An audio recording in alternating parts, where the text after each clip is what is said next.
Hello everyone, welcome to Passion Studies. My name is दीक्षांत Sharma and आज की इस वीडियो में हम देखेंगे आपका क्लास 12 का sociology syllabus for the academic session 2021-22।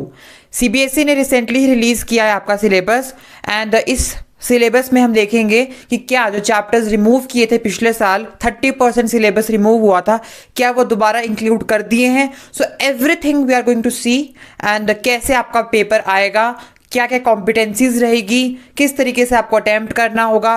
So everything we are going to discuss in the video, so make sure you watch this video till the end. So let's start the video. Basically आपका जो paper है class 12 sociology वो होगा 80 marks का and for 3 hours as usual.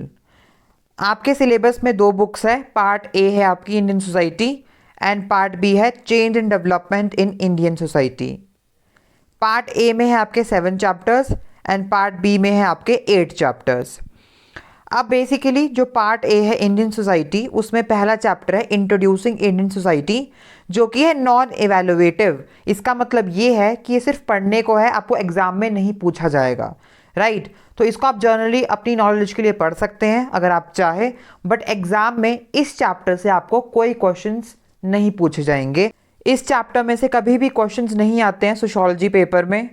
सिर्फ जो आपको chapters पढ़ने हैं बुक 1 में से वो होंगे chapter number 2 the demographic structure of Indian society, जो कि आएगा आपको 6 मार्क्स के लिए। Then you have to read chapter number 3 social institutions continuity and change, जो अगेन है 6 मार्क्स के लिए।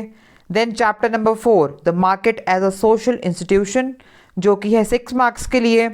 Then chapter number 5 patterns of social inequality and exclusion, जो कि है 6 मार्क्स के लिए।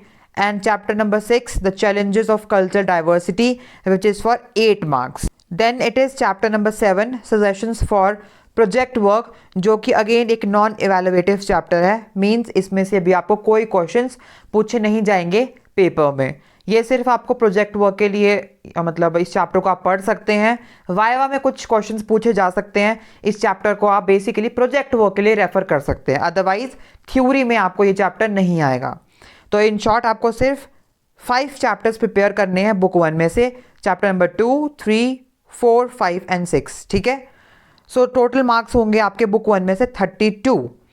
अब आते हैं हम part B, that is change and development in Indian society. अब इसमें से आपका आएगा चैप्टर नंबर 8 स्ट्रक्चरल चेंज, जो कि होगा 6 मार्क्स के लिए।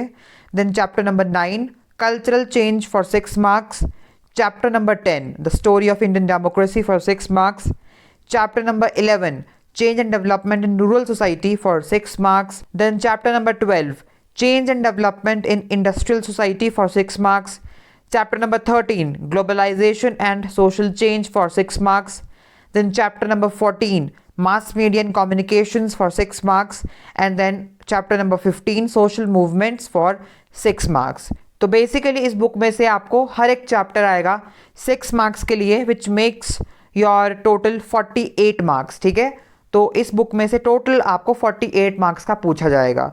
सो 48 plus 32 is equals to 80 marks. तो आपको 80 मार्क्स का पेपर होगा। So next is your course content. Basically यहाँ पर आपको बताया है कि क्या क्या दिया गया है हर एक यूनिट में। So I not be specifically discussing this part, because इसके ऊपर मैंने एक स्पेशल वीडियो बनानी है जिसमें मैंने आपको हर एक चैप्टर का एक ग्लिम्प्स देना है, राइट। सो उससे आपको एक आइडिया मिल जाएगा कि क्या क्या आप पढ़ेंगे पूरा इंटायर ईयर। सो इसमें तो हम ये चीज़ नहीं कवर करेंगे, राइट। बट मैं आपको ये ज़रूर बता दूं कि इस बार कोई भी चैप्टर कट नहीं हुआ है, हर एक चैप्टर आपको पढ़ना है जो कि एनसीईआरटी बुक में दिया गया है। पिछले साल जो 30% सिलेबस रिड्यूस किया था और चैप्टर्स रिमूव किए थे, वो इस बार री इंक्लूड कर दिए हैं। सो आप ये सोच के मत चलिएगा कि अब आपको 30% सिलेबस रिड्यूस है तो हमारे को कुछ बेनिफिट होगा। नो, आपको पूरा पढ़ना है एक्सेप्ट दो chapters which are non evaluative, fine. उसके बाद जो यहाँ पर दिया है सजेशंस फॉर प्रोजेक्ट वर्क, इसके ऊपर भी आपको एक स्पेशल वीडियो मिलेगी, फाइन। एंड कैसे आपको प्रोजेक्ट करना है, क्या वाइवा में पूछा जाएगा, फाइन। तो इसके ऊपर भी आपको हर चीज़ बताई जाएगी। Now will come upon the next topic, that is competencies.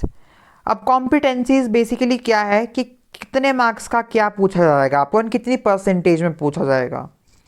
अगर आप यहाँ पर देखें, फर्स्ट कॉम्पिटेंसी है knowledge and understanding, exhibit memory of previously learned material by recalling facts, terms, basic concepts and answers. Demonstrate understanding of facts and ideas by organizing, comparing, translating, interpreting, giving descriptions and stating main ideas. So basically जो ये आपको यहाँ पर बताया है, जो knowledge and understanding based question होंगे वो आपको आएंगे 20 मार्क्स के लिए, which will cover 25% of your question paper.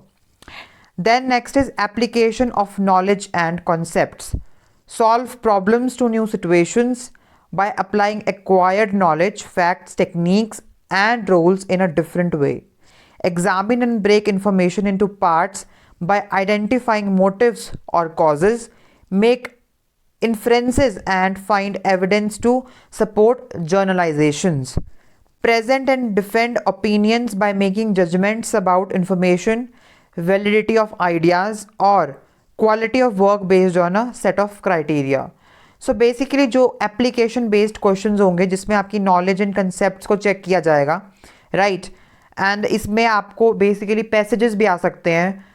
so ये आपको आएंगे 38 मार्क्स के लिए, which will cover your 47.5%. then next is third, formulate, analyze, evaluate and create. Compile information together in a different way by combining elements in a new pattern or proposing alternative solutions, which will cover 22 marks and 27.5%. So इस तरीके से आपका होगा total 100%, which will cover 80 marks theory. So ये था आपका syllabus. अब आपका जो सैम्पल पेपर है वो बेसिकली CBSE रिलीज करता है in the month of October. Then will be discussing the blueprint. उससे पहले हम कुछ नहीं बोल सकते हैं कि कैसा ब्लूप्रिंट रहेगा एग्जाम का. ये सिर्फ सिलेबस है. सिलेबस का मतलब होता है कि क्या आपने पढ़ना है एंड कौन कौन से चैप्टर्स आएंगे. सो इस सिलेबस से आपको ये कंफर्म हो चुका है कि आपको जो चैप्टर्स मैंने बताए हैं वो सारे कवर करने हैं एंड आपको पूरा साल कंसिस्टेंट वे में तैयारी करनी है. लास्ट के लिए अगर आप सोचोगे कि लास्ट में कवर करेंगे, so my friends I want to tell you that do not go with this approach. थोड़ा थोड़ा कवर करते रहना and at the last moment आपको फिर बर्डन नहीं पड़ेगा. Therefore share this video with your friends. सबको शेयर करना and also do not forget to subscribe passion studies, like my videos and thank you so much. All the best.